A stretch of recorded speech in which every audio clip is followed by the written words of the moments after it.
It takes 10,000 hours to be the best in the world at anything. It takes 2,080 hours to work a full-time job. So how many years is that if you were doing it 40 hours a week or doing it within a year? So it would take you 5 years and you could be the very best of whatever it is you're trying to do in the world. The number one person. But you got to do the work. 10,000 hours. 10,000 committed hours. 10,000 don't waste your time hours. Let me tell you what's happened to me in the last, I don't know, I want to say 6 months. Maybe a year. In the last 6 months to a year, something that happens when you get to real close to 60. Well, first of all, sometimes you just don't believe it. Like, I'm just like, no, yeah, that for sure. That's been happening, girl. That's why this fan is here. That's why this fan is here. Menopause for real. But when you get to almost 60, no, it's something else. It's something else. That's funny, but it's something else. Listen, here's what it is. I'm glad we're having a good time. This is what it is. It is not menopause. It's that, okay, do you know how, like if I call you guys often, if I call any of you and I say, okay, I just pick a day, I say, okay, are you available so we can do X, Y, and Z on this day? Usually you already have something or you're thinking about what's happening within your day. It's a psychological thing.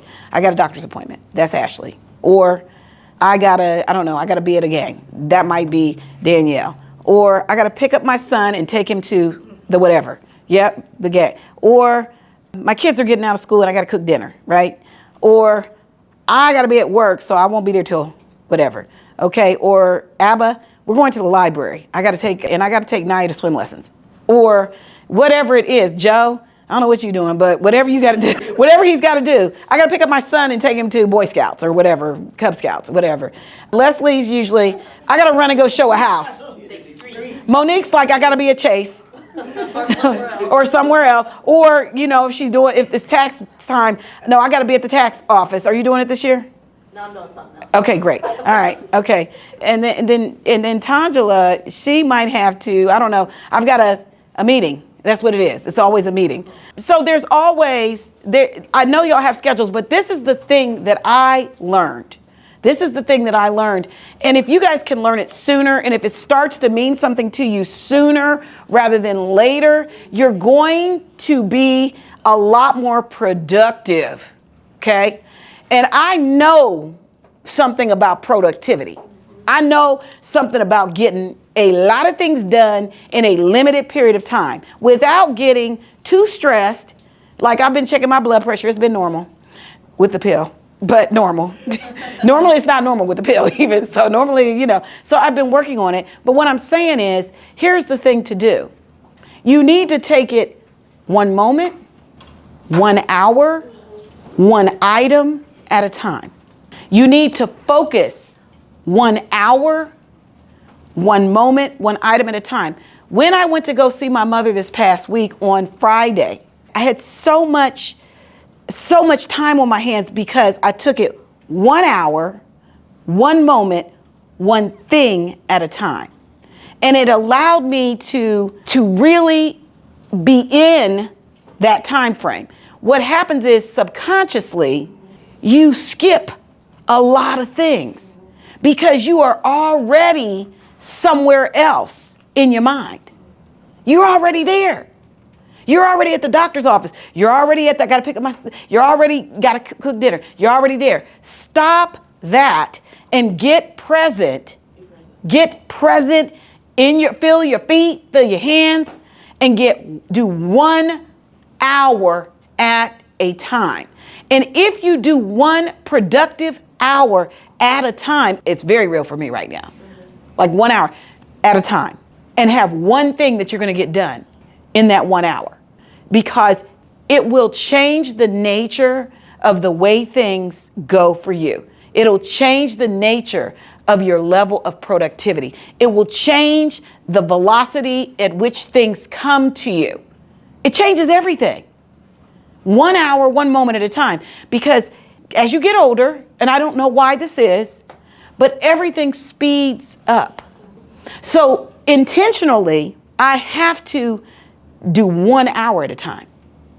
And if I showed you the list, that this list has about 95 things on it, 95 different things on it.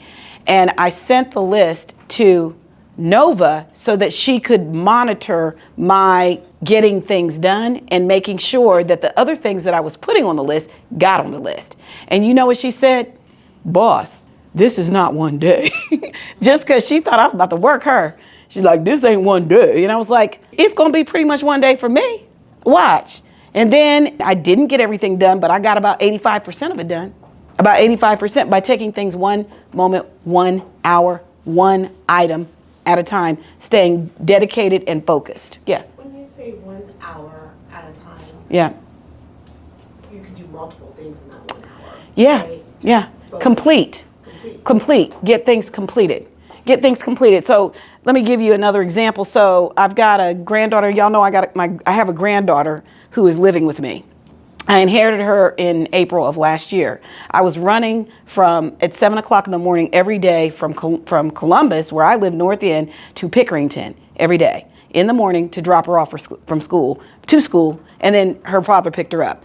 But what I'm saying is I was also doing the morning call at that point every day. So I'd be driving on the freeway, on the call, trying to get things done. What I didn't know is I didn't have the right documentation to be having her. So her mom and her dad, they gave me this power of attorney thing, and I tried to take her and put her in school on August 14th, right, like near my house. So I put her in Pickerington because I was not doing that again. And guess what they said?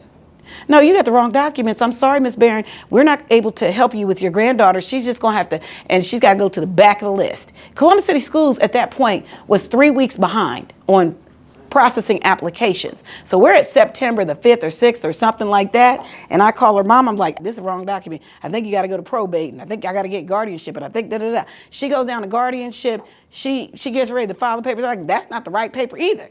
So I was like, okay, what's the right paper? She turns around. She finally finds out it's a juvenile court. You got to go down there and you got to get grandparents' rights. And the grandparents' rights comes up with some of the documents that look just like the document I had. But here's the deal. I had to get it notarized. She had to get it notarized. The daddy had to get it notarized. My son, everybody had to notarize this. And I got to go out of town. I'm out. But here's Maria, still at home, not in school, talking about getting stuff done. I'm flying from here to there, all over the place. Maria's still not in school.